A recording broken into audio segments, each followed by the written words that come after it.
Wow. The 49ers on prime time Sunday night last week in the snow lost 35 to 10 to the Buffalo Bills. This was a bad one. This was a bad one. For the 49ers, the run game was going strong and off to a great start, but then things took a turn for the worst when McCaffrey went down with a knee injury, which looks to be the end of his season, unfortunately. Despite that, Jordan Mason was still doing well, but they struggled to get foot traction in the snow. And again in the red zone, the few times they got red zone chances, the offense struggled. They struggled to gain traction in the snow and had to change cleats multiple times. The most notable thing of this disastrous game for the 49ers, though, was quite frankly the defense. Granted, you had some notable players in Nick Bosa out with a hip injury and Fred Warner trying to fight through a fractured ankle, along with Charvarius Ward, who is back after dealing with just a really sad and awful family matter. But even then, among the players who have been there all year long and are healthy, they were atrocious in this game, missing tackles, struggling to stop the run game, and Dalvin Cook. Jair Brown, who had a promising rookie season, is underwhelming this year and in terrible form. And this might have been the worst game of his career so far. The defensive line without Nick Bosa looked, frankly, depleted. Unable to sack Allen at all in this game. They didn't blitz a lot and mostly had four-man pass rush on the defensive line. Without Nick Bosa, who was the only player on the defensive line consistently getting quarterback hits and pressures. In that case, you should be having a five-man defensive line and blitzing more to help alleviate the void that an injured Nick Bosa leaves. And then there were awful blown coverages on third and even fourth down plays where Josh Allen and the Bills offense tried to go for it. Bills wide receivers and tight ends were left hanging wide open with nobody within 10 yards of them. There were some very, very questionable coaching and defensive play calls from Nick Sorensen and Brandon Staley in this game. And then on the special teams, just making awful mistakes that the Bills capitalized on. Sadly, it's now nothing new. In fact, the special teams has gotten increasingly worse. And they're so bad now that now you almost expect them to make an awful mistake every single game. You expect them to muff a punt or for Jake Moody to look like Cody Parkey 2.0. That's how bad it is now. And what is unfortunate is, frankly, at this stage in the season, it is not going to change. And while this season isn't officially shot, it is the closest thing to being so. But come the end of the season, there will be changes.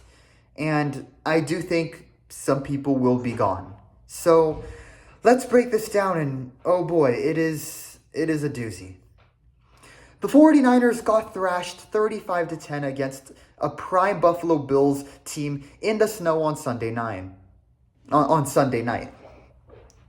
Here are the 49ers grades for this performance. Quarterback, D+.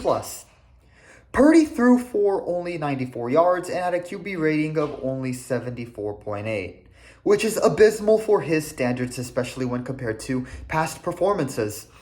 He also had a turnover when he fumbled the ball as it slipped out while trying to throw it. Not good. Granted, he was playing while nursing a shoulder injury. In my opinion, he shouldn't have even been in this game, given the injury didn't help, and pass attempts were short and limited. Unsure if he was physically in form enough to throw deep. Because he was nursing an injury, I'll give him slack and say D+, but it wasn't good by any means. As for the fumble, Purdy definitely looks to struggle in conditions where the ball is wet. Granted, the 49ers are not used to playing in the snow, but nevertheless, this isn't ideal in the cases where holding onto the ball is crucial. Purdy has been reluctant to use a glove in wet conditions, likely out of it feeling uncomfortable for him. Look for Purdy to practice scenarios with a wet football and for him to practice and adapt to throwing in all conditions going forward in the future. Running backs, B. Christian McCaffrey played well until he ended up having to come out with a knee injury. He had 7 carries for 53 yards up until stepping out of the game. Jordan Mason had 13 carries for 78 yards, also very good. Isaac Guerrero had 4 carries and a touchdown. With McCaffrey likely out for the rest of the year, it raises questions as to how they brought McCaffrey back into the offense after already recovering from an injury. It would have been better to rotate between the 3 running backs. However, it probably wouldn't have changed the outcome of the game given how the rest of the team performed. Fullback, F. Juszczyk fumbled the ball at the 1-yard line on what should have been a touchdown carry. Gotta hold on to the ball better in those cases.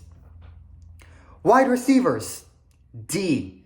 Juwan Jennings had 3 catches for 56 yards. Deebo Samuel had 4 catches for 20 yards and looked non-existent outside of that. Ricky Pearsall didn't have a single catch in this game, dropping 1 pass while open. Right now, Juwan Jennings has been the best receiver for the 49ers. Tight ends, C-. Kittle only caught 1 pass for 7 yards. However, he did block well in the run game. Frankly, he wasn't utilized as much as he probably should have been. Offensive line, C. They blocked really well in the run game, paving the way for over 130 yards on the ground, despite not having Trent Williams. However, they struggled again in pass protection. The 49ers O-line needs to retool and get players that can also protect the quarterback, not just block in the run game. Defensive line, D. They gave up 220 rushing yards and didn't sack Josh Allen in this game. This game showed just how important Nick Bosa is in the pass rush, as without him, there wasn't a pass rush. Linebackers, F. Warner had only 4 tackles in this game. Granted, he also probably shouldn't have been playing, as he was nursing a fractured ankle and playing through multiple cramps. Devondre Campbell, who has already been criticized for being older and slow on the field, looked like he was running through super glue. He was even slower and missed tackles as well. D. Winters also only noted 2 tackles. The linebackers had terrible games. Secondary, F. They conceded 2 touchdown catches and missed a lot of tackles in the run game. This was Jair Brown's worst game of his career so far, and right now, he does not look like a starting caliber safety. Charvarius Ward returned in this game, but only had 2 tackles. I respect the dedication in him, trying to come back and play amid the family tragedy he has been going through, which has just been absolutely heartbreaking. But you can tell he didn't come back the same, and that mentally, he still isn't 100% in football mode right now. It's a sad and understandable situation as he tries to play through his hardship. We'll see if he can bounce back in the remaining games or next year should he be with the 49ers. Special teams. Special teams. Yeah, F. Jake Moody missed 2 field goals. Nothing new from Cody Parkey 2.0. We shouldn't have ever let Robbie Gould go. Deebo Samuel had a 60-yard kickoff return, which was a really good play. But he also fumbled on a kickoff return as well. The special teams also conceded a touchdown on what was either, I don't remember off the top of my head whether it was a punt or kickoff return. But it was... Regardless, the Bills were getting the ball, and on the return, the 49ers special team conceded a touchdown with just missed tackles, and it was just bad all around. Fortunately for them, they were saved by the refs as it was called off for a flag against the Bills. The special teams has gotten worse every game, and at this point, it's as if Brian Schneider wants to be fired and is doing everything he can to try and achieve that low-light goal. Coaches! D. Kyle Shanahan's run game was playing really well. However, in the passing game, his play calling failed to utilize Kittle and Jennings more. Granted, the starting quarterback is battling an injury. Kyle Shanahan needs to have more creative plays in his playbook for the passing game and just the offense going forward in general. Schemes are good, but not always enough. On the defensive end, you have your players missing tackles, blown coverages, and looking slow on the field and unorganized. And they were nearly penalized for too many men on the field again. And in the pass rush, you stick with only a 4-man pass rush without Nick Bosa, where you don't put any pressure on Josh Allen, and once again are not calling more blitzes.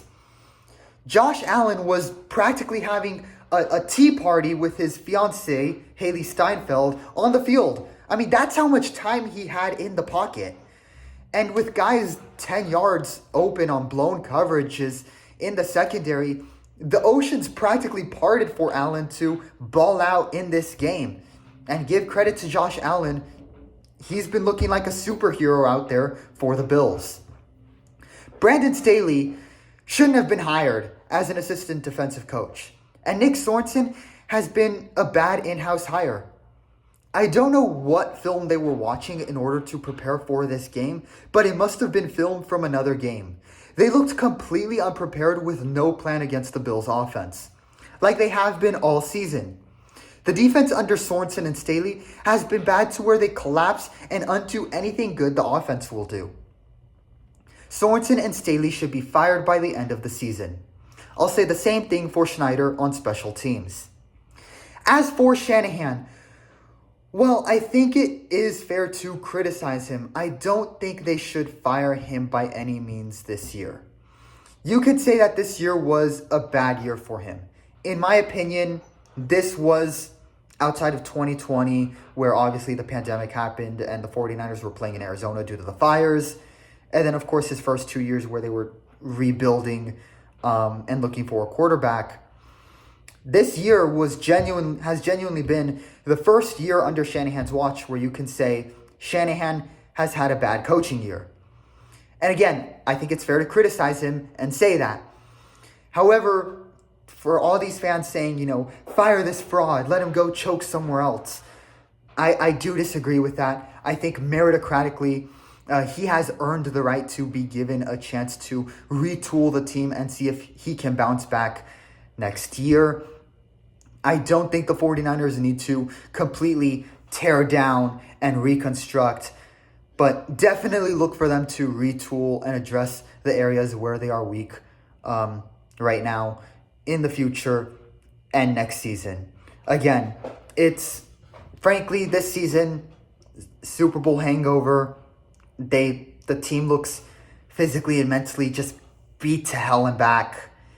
And with tragedies like what happened with Charvarius Ward, and of course, as well, recently Trent Williams announcing, I believe, the death of his newborn son as well. Those kind of tragedies and family losses, those don't happen in a year where you're the team of destiny that's going to win the Super Bowl. Those two moments show that it just wasn't meant to be for the 49ers this year. So I think they need to retool, just finish as strong as they can, or tank for a better draft pick, regardless of what the front... That depends on what the front office wants to do.